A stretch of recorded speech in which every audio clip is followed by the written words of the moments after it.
right, so good morning, folks. As we see folks starting to trickle in, as we hopefully will start see folks start to trickle in. Welcome to our webinar. How are folks doing this morning?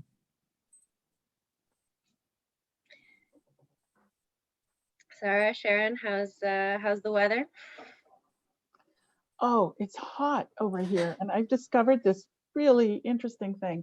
I've got a misting bottle and I'm spraying my blinds with water and letting the air come through and giving me natural air conditioning. Oh, that's an excellent trick. I like that a lot. Well, I can't open my door right now because we're having our roof redone and they're starting today. Oh no. So hopefully it doesn't get too loud.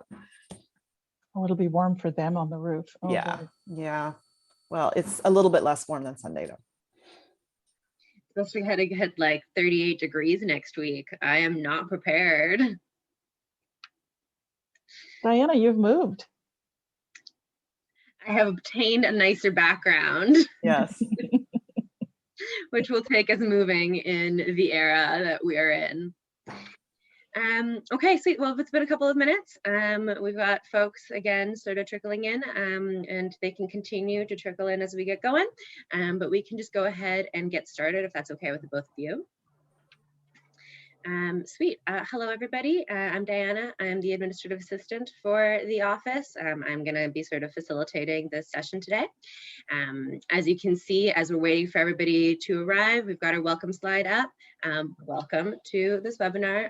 Familiarize yourself with the Zoom functions. Your audio and chat are off, so we don't have chat enabled for this, and we're not going to be enabling participant voice functions either. But you are absolutely welcome to ask questions. If you have any questions now, if you have any questions throughout the webinar, please go ahead and jump into the Q&A. We will try to get to the questions in the Q&A by the end of the session, but we might not be able to. And if that's the case, we'll have a frequently asked questions document after the webinar is over. That'll be posted on our website, and anything that we don't get to will go in there. A number of our HR questions will go in there, as well as our HR advisor, who's usually with us on these calls, isn't with us today. So a lot of our HR questions will be answered during the FAQ. Anything that you add into the FAQ, or in the Q&A rather, will be anonymous to your fellow participants. We don't have anything enabled that allows other participants to see who else is in the room. If you could, please do submit your questions anonymously in the Q&A. There's a little checkbox for that as well. This webinar is recorded. It will, or is being recorded, and it will be viewable on our website. So we'll have all of this information available. So if you have to leave a little bit early, don't worry about it. We'll have all of that available. So with all that said, we'll go ahead and get started. First things first, again, thank you all for being here. I'd like to acknowledge that I think all three of us are on the unceded territories of the Musqueam, Squamish, and Tsleil-Waututh nations. We are intensely grateful to be able to work and live and play here, especially during this beautiful, beautiful time that has so many heart-wrenching and heart-moving things happening. So intensely grateful to be here and to be able to support the communities that have protected this land for us. With that, a little bit of an overview of what we're going to do today. I'm going to go ahead and introduce our other two presenters. We'll cover an overview of the organization. We'll cover the department priorities and more about the roles. We'll go through some of the questions that you have. And if we have at the end of the webinar, we'll take questions as well. There are a few questions that have been submitted before the webinar, so we'll try to touch on these as well. So with all of that being said, I think I hit all of the important bits. I'd like to go ahead and pass it over to Sarah, who is our Manager of Education. Thanks, Diana. Welcome, everyone. My name is Sarah Hamid Balma, and I use she, her pronouns, and I'm delighted to be here today. I am the Acting Manager of Education, and I will be in your life for the remainder of the year until the Manager of Education returns from parental leave next year. And I have come, I'm on secondment right now, and I've come from a couple of decades work in mental health and substance use fields, working around determinants of health, and quite firmly in areas of social justice and discrimination, and bring family and lived experience to that as well. And I want to pass it over to Sharon now. Okay, thanks, Sarah. As Sarah mentioned, she's here with us for a year. We're very lucky to have her. She's extremely brilliant, and whoever gets to work with her will be very lucky indeed. My name is Sharon Thera, and I am the Executive Director of Education and Engagement. And my background is in Indigenous health, mental health in particular, suicide and crisis prevention. I worked for many years with around the issue of Indian residential schools, and developed response programming as well as treatment, and also policies around the residential school response. I've been involved in a lot of national programming as well. I developed the National Crisis Center for Residential School Survivors and was involved in the development of the Truth and Reconciliation Commission. I have a background also in a number of different fields, and that led me to do work in education and engagement. And so I come to you as a generalist in our agency, and really the folks that you have on the screen today are incredibly capable and committed folks, and I'm so happy to be joining them today in this session with you. So much for that, Sharon, for those introductions. With that, next we'll like to do a bit of an overview of the organization, and then we'll go into a bit more of like day in the life and the actual position itself. So Sharon, can I pass it back over to you? Sure. So as I understand it, my job is to speak about the organization, and I think that we wouldn't exist without the notion of equality. And at the Office of the Human Rights Commissioner, we take a different view of equality, and that is the notion that equality is rooted in difference, which speaks to the lens of equity, or what's called in law the substantive equality. I can't speak this morning. What we're interested in is exploring people's intersectional identities and providing accommodations for folks so that they can experience life equally, as opposed to all being considered equal. We are Canada's first fully independent office of the legislature. And as such, we are separate from the government. We report directly to the legislature, and we are not a partisan agency. We provide oversight in the province on issues to do with human rights. And in particular, we are guided by BC's human rights law, which is the Human Rights Code, as well as international human rights instruments.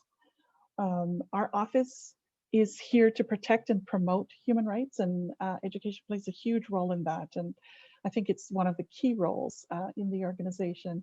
I mean, of course, I say that because I'm in that department. In addition, our goal in the office is mandated to address systemic discrimination issues. And these are issues that are pervasive throughout our processes in our society. And it's very exciting because we are one of the first human rights commissions in Canada to be able to focus on systemic issues. As such, we do not deal with individual complaints. Those are under the purview of the Human Rights Tribunal. And we work very closely with the tribunal, but our role is to address systemic rather than individual issues. We have a number of tools available to us to do that. We use education, which of course is near and dear to me. We have a research and policy team. We have a legal team, which is has powers to develop inquiries and to intervene and litigate in particular cases that might have some significant importance in the furtherment or the betterment of human rights laws in the province.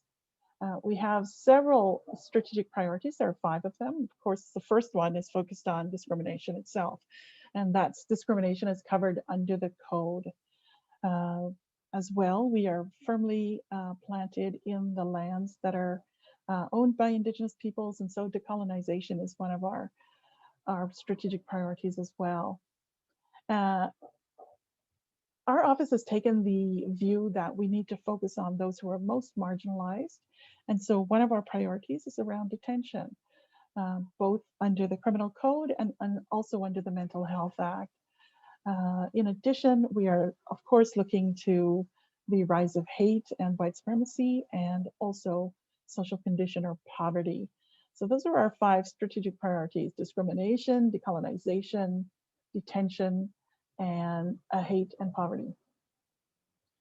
Our guiding principles, which are really relevant to the educational team and the work that the education team will do.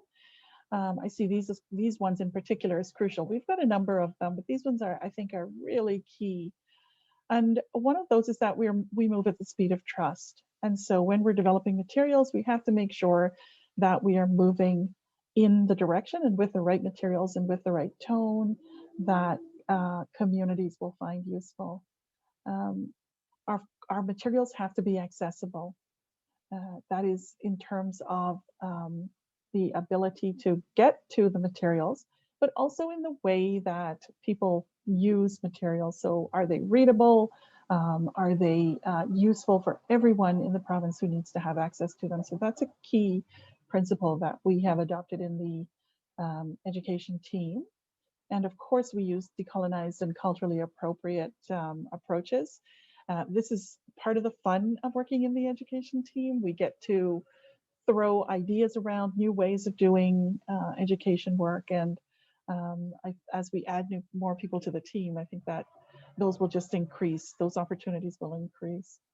And of course, we use a trauma-informed lens, recognizing that people who have suffered discrimination have also experienced these in very traumatic ways. And I don't know if you've ever written with a trauma-informed lens, but we're just thinking through right now how we will prepare reports that are trauma-informed or policies that are trauma-informed. Very exciting, to me, really, really exciting. We've got about 35 staff on board, and they have been coming on board ever since September 2019, which is when our office officially opened after a 17-year hiatus. We have a dedicated education team, and their job is to work on this issue of promoting human rights as well as helping to prevent discrimination. As such, the education team, I see one of the challenges for the education team as this tension between educating the public about the human rights laws in BC, and then also the whole notion of human rights itself, which is so much broader than the BC Human Rights Code. So the promotion of human rights on a large scale canvas, I think that is one of the exciting but also challenging things that the education team is facing. I think that from here on, one of the things that our education team specialists will have to do is to gain expertise in human rights in the province. And so you have to be researchers, you have to be active thinkers, you've got to be people who are really committed to human rights and keeping current with all of the case law that changes throughout all the time, and also the evolution of the issue of human rights in terms of society and the way that our whole society is experiencing human rights. So that's what I wanted to share with you today. I know I've gone over my limit, so sorry about that, gang, but I'll stop now. That's perfect. Thank you very much, Sharon. And Sarah, do you want to take it away with more about the position itself? Sure, and I'll invite participants. I think we have the Q&A button available to you to type in. The actual questions will not appear in the recording. They're only available to us, and we can reference them without your name as we verbally address them. So please feel free to ask questions freely, and we will take a look at them. If we can't answer them, we'll put them in the FAQ. So I just wanted to thank you so much for that broad overview, Sharon, and for framing the work of the team. We are a small but mighty team. Right now, it's the peer education team consists of me and 2 education advisors, and we're adding a third with this posting. We also work really closely with the engagement team in the department, of which Sharon is the head. And so the engagement team is a slightly larger group that is doing most of the public facing work, but we work very closely together, and it's a tremendous group of brilliant minds and very personable people who come from diverse experiences. And between the two of us, our team's education is really around coming up with the instructional approaches and the content and the curricula and the learning resources, and then the engagement team will be the ones that are primarily delivering that to the public. So it's an interesting division of labor, but it's been a really lovely marriage in the department. So what I wanted to just briefly touch on is, the very common question, what does a typical day look like? What does it actually mean? What are you working on right now? It is right now we're doing some work planning for the remainder of the year, and I would say there's a mix of our focus around learning resources and materials for external audiences, and there are a range of again the balance of trying to find. We're still trying to get some foundational human rights material out for more general audiences, but we recognize that we have to quickly follow that up with some more tailored approaches that speak directly to specific communities. And then we have a number of different, whether it's modalities, whether it's workshops or campaigns or videos or one-pagers, web material, infographics. I mean, we're really trying to look at a number of different approaches on a number of different topics. But we're also here to support. We're a bit of a service department as well, as we're really here to be knowledge translators for the rest of the organization. So whether it's the legal team working on a new piece around hate speech, or it's our policy team working around something on COVID or policing, we want to take some of those reports and provide little nuggets and translate them for different audiences. And so part of that is that internal, external, of how can we support internal departments in their outreach to external audiences. And then the third piece is supporting internal learning. So our education focus isn't only for the general public or the people who have rights and responsibilities in the province around human rights. It's actually how to build our own internal capacity and how do we support our internal education. So those are the three sort of buckets that we live in, and we, of the 5 priorities area, we're working a lot under unpacking discrimination and rights and responsibilities related to discrimination and preventing discrimination, and a little bit around hate and poverty and decolonization. We haven't really touched on detention yet, but that should come. And we're also supporting, our engagement team has their own sort of plan around how they work with, identify, and build relationships with strategic stakeholders and rights holders in the province. So we're wanting to support the other teams as well. Otherwise, it's very easy in the education department to just, let's build an app, let's build a game, let's do another fact sheet. We really want to anchor our work in what the rest of the office is doing and building on what's already been done to take learning a little bit more, take things a bit deeper. So what are we looking for? In the job posting, you'll see some of the very specific requirements. I won't reread them, but Sharon and I work quite closely on that. So it does represent what we're looking for, but we want you to be someone who, accessibility is huge in this team. And we want the material to be credible. You will need to become a subject matter expert. You don't need to be a lawyer or have legal background, but we actually want you to not have that. We need you to translate complex information, but you will be immersed in human rights taxonomy, and you'll need to figure it out and find ways to make it relevant and real for people and useful. We need you to be really creative and innovative and take initiative and think about new possibilities. And consultative, so that it's not just us sitting in our armchairs coming up with ideas. How do we connect with our audiences before, during, and after to make sure that this is making sense for people? And you would probably have one, you're not going to be drowning in email. You're going to have very few external meetings. I will be honest there. That's been the biggest change for me coming from my other job. You will have, quite a few internal meetings. You'll get very close with your colleagues here, and it's a brilliant group to work with, but you will have time to think and research and design and write and feel supported and connected to people. But yeah, you won't be meeting with the public as often as you might if you were doing, if you're teaching or if you're doing lots of presentations in community. You will have some for sure. You will feel connected to the impact of your work, but I say this to say that you actually will have time to build and design. It's very, very exciting.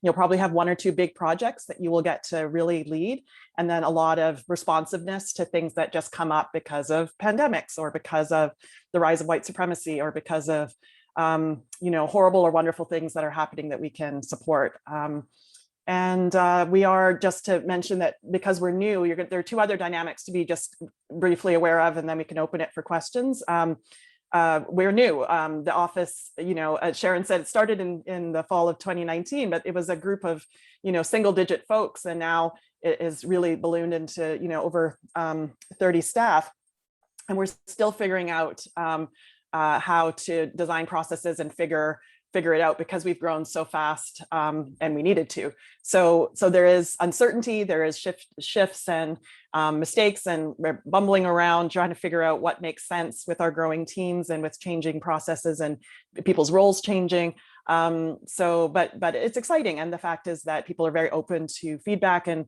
to figuring things out and making sure it makes sense. And as an independent office of the legislature, we're kind of an interesting animal of somewhere between a nonprofit and somewhere between government. So neither, quite the feel of a community organization, not quite the feel of just working in the public service, although you would be an employee under the public service, but a bit of a feel of government, but not quite. So there's that interesting dynamic. But those were just a couple of points I wanted to make, and maybe open it up for questions. I'll give it back to Sharon. Okay, I see that we've got a few questions coming in already, and we had some questions that were given to us ahead of time. So I'd like to go to those questions, and then we'll jump back and forth. So Sarah, would you look at the Q&A and take those questions on, and then I'll just start with and we can just alternate. So I'll start with one of the questions that was supplied to us first, and it's, what are the requirements of the position? And I think that those are pretty clearly outlined in the job description. So I'm not sure if there is any additional information that's required there. So I will move on to the second question for that. What sort of experience would enable me to be successful in this role? So we're looking for at least 5 years or 3 to 5 years of experience in the role of developing materials, educational materials, preferably for in public contexts and in larger group settings, and multimodal approaches. So if you have experience in developing curriculum, as well as workshop curricula, as well as flash dancing, educational material, we want innovative processes. We want to know that you can think in ways that are not necessarily textually based. We want to be able to educate folks in the ways that folks learn. So we're interested in you having embedded experience in actual development of materials. Okay, over to you, Sarah. Do you want to take the first question in the Q&A? Sure. There is a question around the intersection between the Office of the Human Rights Commission and the Office of the Human Rights Commissioner and the BC Public Service. So as far as I understand it, my situation is a little different because I'm on loan from another organization, but you would be an employee employed through the BC Public Service, so a government employee. However, so those HR processes will look and feel as if you were working for a different arm of government. However, that's sort of where the government, that pure government employee piece stops, and then again, there's that oversight role of the office. So the intersection with the public services there, you have access to the same infrastructure supports, IT, HR, things like that, as other public service employees. It's not it's not a unionized position, however, so you would not have access to the collective agreement, those provisions, but all the other infrastructure supports you would have access to. So I think, and if I have said anything slightly offside, I'm sure our human resource professionals will correct that in the FAQ, but that's my understanding. I'm right downtown near the ambulances and fire trucks, sorry. Okay, I'll jump on to the next question in the list. Would there be opportunities for further training or education in this position? There absolutely would be, because we don't expect that you're going to come in as a subject matter expert. So we are continually upgrading and updating our skills. And we have a pretty robust internal education process, and the education team is involved in developing those as well. So yes, there are training and education opportunities. All right, the next question in the Q&A is around the location. Of course, we're going to be working remotely until we get the okay to go back into the office. But from there, we won't be continuing to do remote work. So we would need you to be located in one of our offices.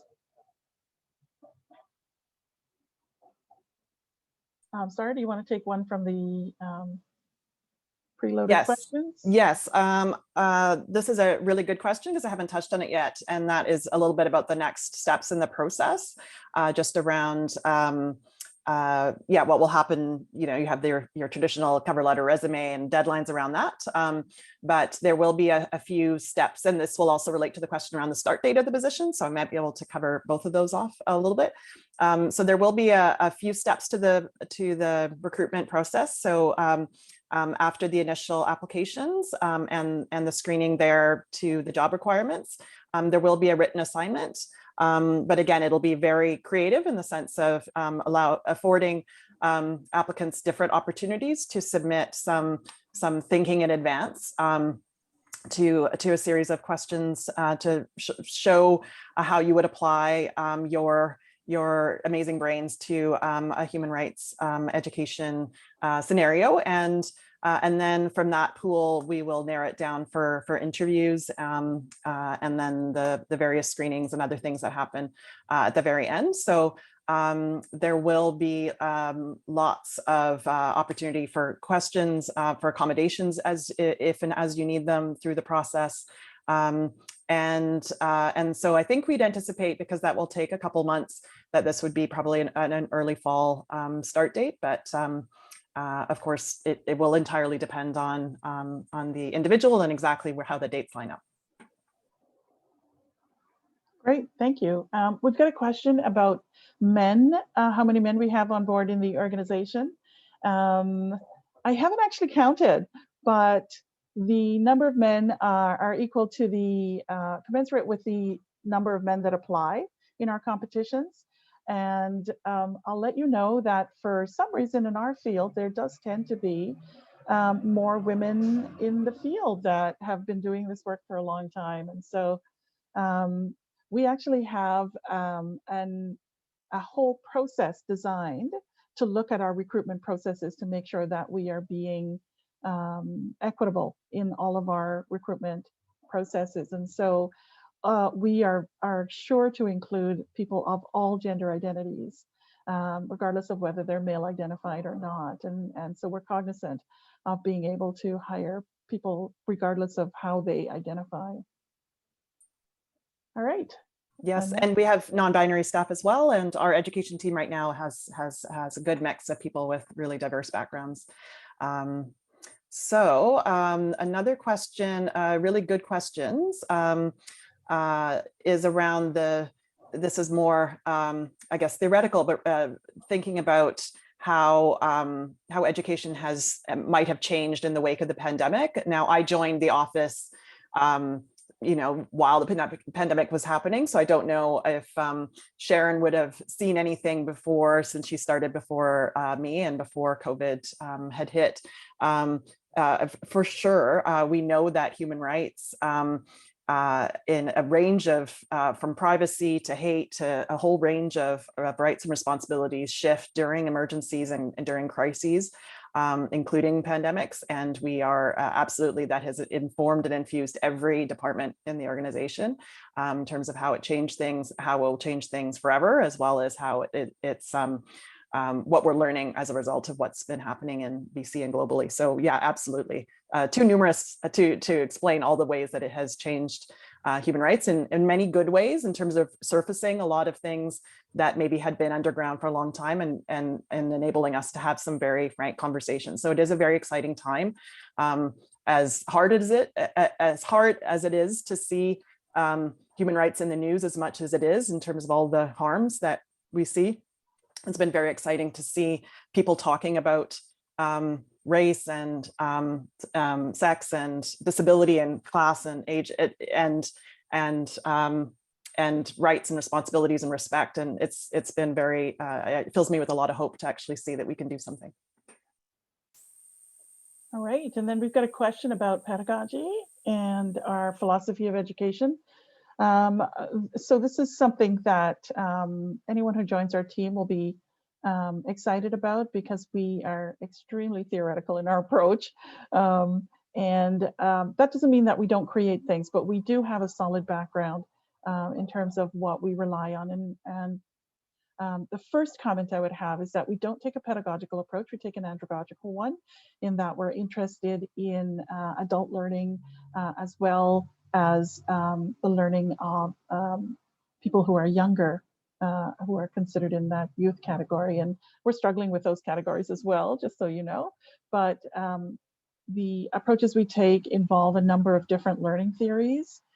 We look at theories that are involved in, that have neuroscientific approaches to, for instance, the retention of information. So we're really interested in landing the messages that we make. And so we think about, of course, we're using Bloom, and we're looking at the AGES model. We are looking at, in terms of curriculum development, we've looked at a number of different curriculum development models. We know most people are familiar with ADDIE. We look at ADDIE, but there are some limitations to ADDIE as well. And what we're interested in are some more decolonizing approaches, which involve a lot of community collaborative instructional design. And so we are very open to the notion that humans exist individually and also collectively, and therefore learn in those ways. So the approaches we take will reflect that. But most importantly, we are interested in being agile. And by that, I mean that we want to make sure that we are responding to the audiences that are asking us to develop materials. So for instance, if we're sitting in front of a group of kindergartners, we want to be able to tailor the material that we make in ways that that make human rights real for them and alive for them, not only in terms of the content of human rights, because I personally believe that that is really the lowest point of intervention is content. I think it's the methodology of human rights approaches that are going to be important. And so we use human rights-based approaches as well as decolonizing ones. So we've got several of them that we play around with, and we use depending on the situation and the audience. In addition, I mean, I could go on about this question for a long time, but in addition, really at the foundation of the work that we do in education is respect. We respect people's choice to choose if and when they want to learn and what they want to learn. We just want to make things available, and we want to make innovative things available. So we want to break open the way that people think about learning, and so that learning becomes an embedded part of their responsibility, really, in the social contract as a citizen in a society. So that's a few of the things I can say. Sarah, do you have anything you want to add to that? Oh gosh, I think I would just want to add that, you know, because and I've come from the field of sort of health literacy too, where there are a number of fields where education, there isn't that formal education structure. We're not designing, well, at least not right now. Our primary role isn't to give curricula to teachers in the K-12 system or in post-secondary. That's not to say that's out of scope, but but that formal education classroom, you know, we have workshops, they're voluntary. So we have to be very novel, and we have to be relational, and we have to really think about the where are people congregating? How do we make things relevant and accessible? And how do we think beyond the general audience and reach people where they're at when they need to know, and approach them in a really caring and relevant way at the right time. So thinking about education really broadly and try to build up the skills and the literacy of individuals, and all the supporters, because we also know some of the most marginalized folks are the hardest to reach, and that we have a responsibility to support all those intermediaries and those supporters, those friends, those workers, allies and advocates who are there supporting people who are less able to access a range of opportunities. So I think really thinking about our audiences, audience analysis is really important, and thinking about learner needs. And so that's why we put that in the posting as well. So we want people to be really thoughtful about audience and audience needs. So that's the only thing I'd add, but otherwise everything that Sharon said. I don't see any additional questions. Oh yeah, there is one more. The webinar appeared to be only for candidates from BC.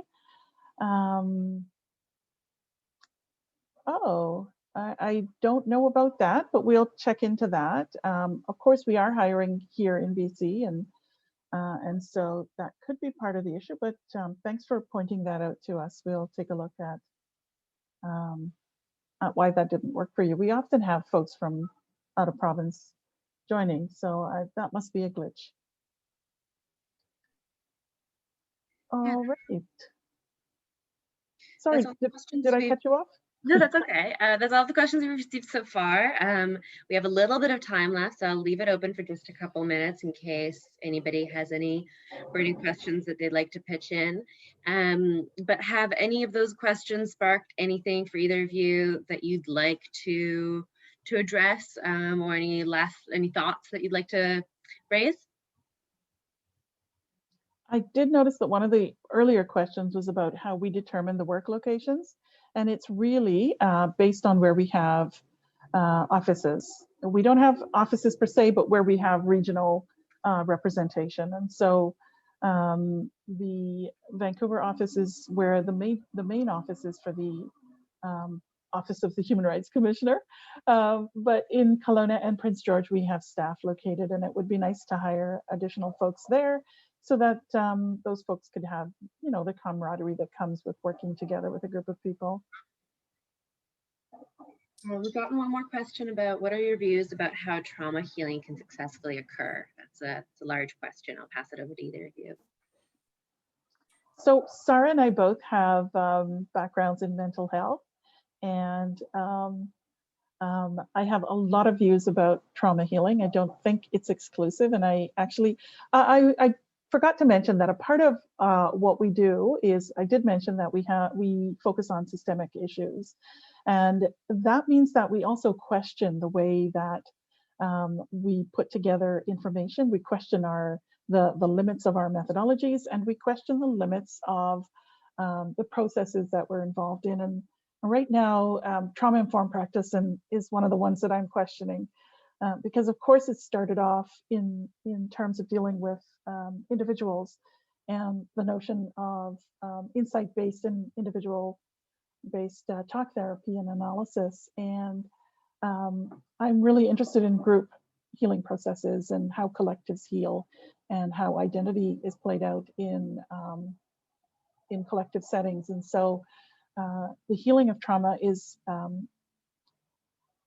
essential. It's foundational if you are to learn. We know that that's true, that folks who are unsafe will not be able to take information in. So we want to be trauma informed in the work that we do. We are not focused on healing, though. We don't have the capacity, and we don't have the skills, frankly, to do that. Our work is going to be trauma informed, and will be embedded in our processes. Will be considerations about how folks are being affected in the materials that we're presenting. So Can it successfully occur? Yes, I've been part of many trauma healing processes. Is that the work we're doing here? It won't be the work that we do here. Unless you consider healing through education a part of the way that healing can occur. There was another question that was submitted prior to the webinar that we haven't covered, and maybe we have a couple of minutes. And I know, Sharon, you probably have more background in what the policy department has been doing here, but it was around the relationship between the office and the Ministry of Education. Yeah, I guess both at the policy and the education level. And so you've probably just been privy to more of that background than I have, given that I've only been here since this year. So some of the ways that we work are through overt mechanisms that are visible to the public, and those are some of the things we've talked about: education, inquiries, those kinds of things. Another way that we work is that we're able to work with different organizations, including ministries in the province, to forward our agenda. We are a team of 35, so we're not able to do everything that we want to do. So we are taking on specific work with specific ministries, and the Ministry of Education is one of those. We have relationships there, and we have interventions that we would like to make in that ministry, both in terms of policy as well as curriculum, as well as considering their overall methodological approach in the BC curriculum. So that's the big 20-year goal for the Human Rights Commission. But in general, we do have relationships there, and we are working with the ministry as one of those groups.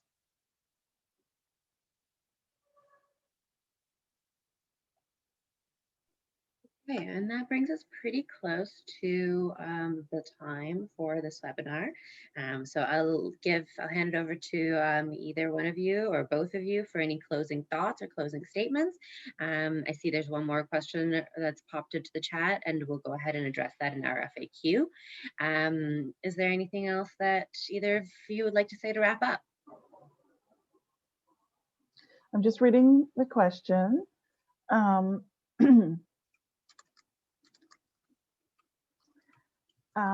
There's a good deal of material to address in the cover letter. Yes. So we want you to tailor your resume and your cover letters to show us how you have the experience you say you have that you have. So we're looking for alignment with the roles that you've had in your work history. And we don't mind if you have longer cover letters. Of course, it's a lot more difficult to read when you've got long letters. But if that's what it takes for you to explain how you have gained the experience that you say you have, then please feel free to add it into the cover letter. We're really focused on you being able to tell us about yourself. Our process is comprehensive, and we will get to all of the skills that we need to assess.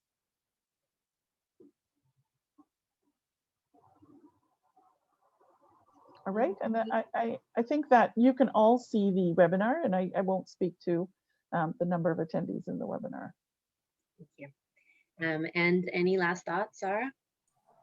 I'm just really excited to be here at the beginning and helping to find the final or next member of our education team.